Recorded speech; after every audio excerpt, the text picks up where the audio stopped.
অবস্থান আমি নিচ্ছি, অধিকাংশ সাংসদ, অধিকাংশ বিধায়ক, তাদের সকলেরই একটা উদ্যোগ যে দল চলুক, মমতা ব্যানার্জি প্রধান উপদেষ্টা হোক, দল নেত্রীর মতন একটা ভূমিকা নিয়ে থাকুক।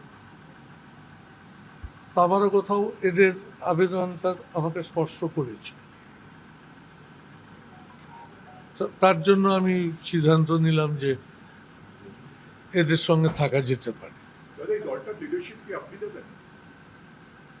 আমার আমার দেওয়ার ইচ্ছে নেই। তো ধরো আমি 34 জনের সাংসদ যখন 2016 সালে, তখন আমি নেতৃত্ব দিয়েছি সেই ডিমনিটাইজেশনের সময়, কি দুরন্তভাবে।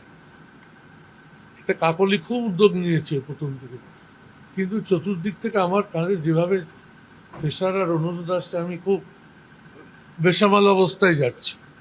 দাদা, কালকে আপনার অমিত শাহের সাথে দেখা হয়েছে, কেমন ছিল সেই দেখা? কতটা ফলপ্রসূ হয়েছে, কতটা পজিটিভ দেখা? হ্যাঁ, ভাবছিলাম 10 মিনিট হবে, 30 মিনিটে শেষ হবে, 60 মিনিট পরে আবার চাইলো 70 মিনিট পরে শেষ হবে।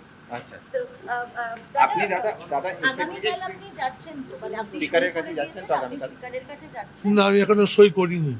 আচ্ছা, আমি শুভেন্দুকে বলেছিলাম তুমি এসে উপস্থিত হলে তবেই সই করবো। আচ্ছা, আচ্ছা।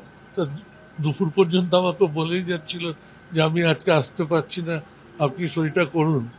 আচ্ছা। কিন্তু আমার কাছে এখন শেষ মুহূর্তে খবর এসছে বোধ হয় রাত্রিবেলায় আসছে। তো শুভেন্দু অধিকারীর সাথে দেখা হবে আপনার? মনে হচ্ছে হবে রাত্রে